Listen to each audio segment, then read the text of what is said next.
Dear students, नमस्कार। आज मैं आपके लिए क्लास 6 और 7th इंग्लिश वर्कबुक की वर्कशीट नंबर 35 और 36 के सॉल्व आंसर्स लेकर के आया हूँ। आप ध्यान से देखें और अपनी वर्कशीट कंप्लीट करें। वर्कशीट नंबर जो 35 है उसमें एक पैसेज है, 3 फ्रेंड हैं, उनके बारे में पैसेज है और उसके नीचे A to F 1 2 3 4 5 6 क्वेश्चंस हैं, उनके आंसर आपको लिखने हैं। तो जो पैसेज हैं ये बहुत ही इम्पोर्टेंट होते हैं, ये हर क्लास में आपके लिए आते हैं, तो आप ध्यानपूर्वक देखें और अपनी वर्क को कंप्लीट करें। ये पैसेज है, once upon a time three birds lived together on a tree. Their name were Coco, Pihu and Sono.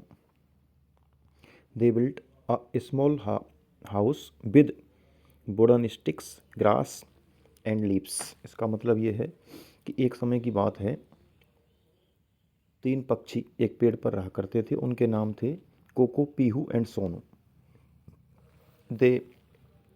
उन्होंने एक घर बनाया अपने लिए, और वो किससे बनाया? लकड़ियों से, घास से और पत्तियों से।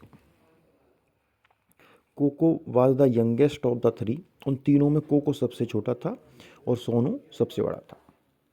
एक दिन, one day, Coco went out to buy berries from the jungle market, but he forgot to take a carry bag with him. Coco एक दिन बाजार से, जंगल के बाजार से बेरीज लेने गया, लेकिन वो कैरी बैग ले जाना भूल गया। पीहू एंड सोनू थॉट, पीहू और सोनू ने सोचा, जो घर पर रह गए थे, उन्होंने सोचा कि they should go after Coco with a carry bag.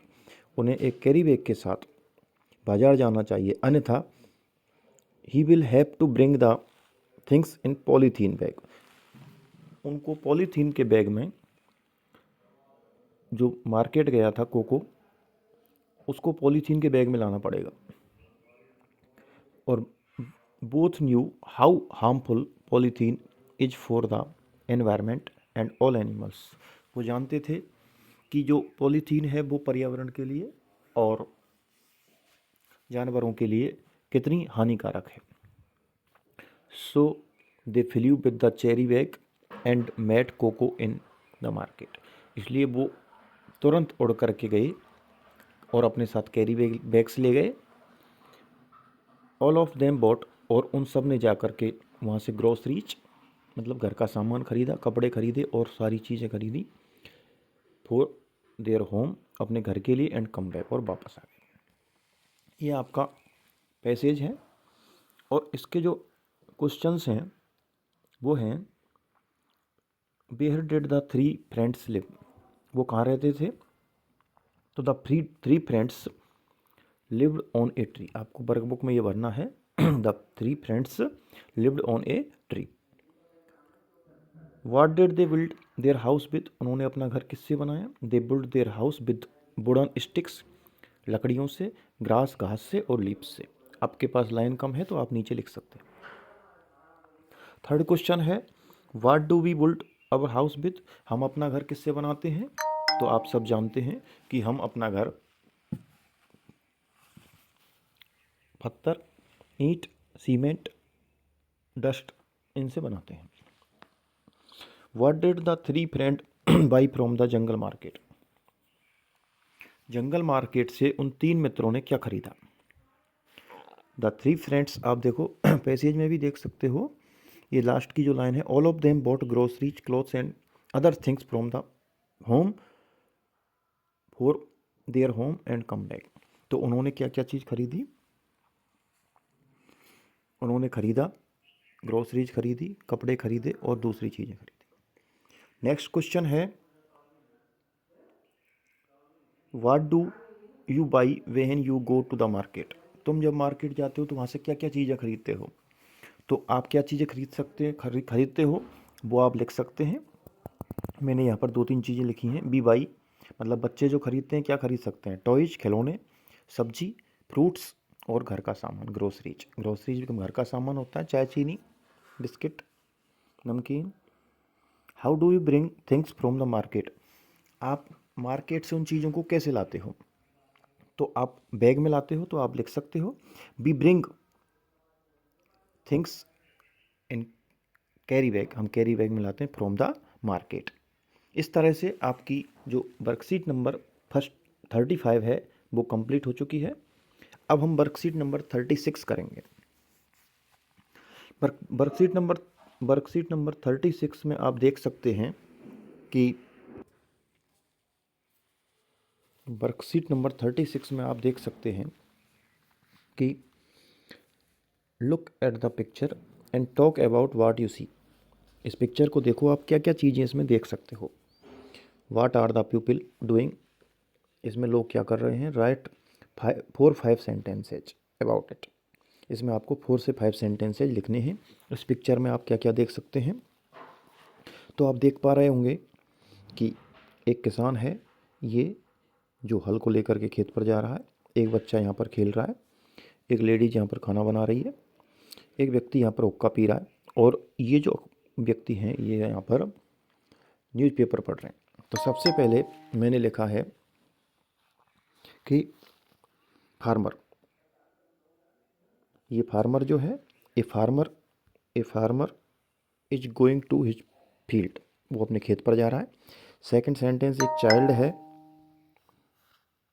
जो खिलौनों से खेल रहा है, तो a child is playing with toys, ये देखो ये वाला। अब है वुमेन, ये औरत खाना बना रही है, तो a women is cooking food, ये तीसरा सेंटेंस हो गया आपका। अब दो व्यक्ति, ये देखो यहाँ पर बैठ कर के अखबार पढ़ रहे हैं, तो the 2 men are reading newspapers, ठीक है। इसके बाद ए मैन इज स्मोकिंग, एक व्यक्ति हुक्का पी रहा है, तो इसको स्मोकिंग कह सकते हैं या स्मोकिंग हुक्का भी कह सकते हैं।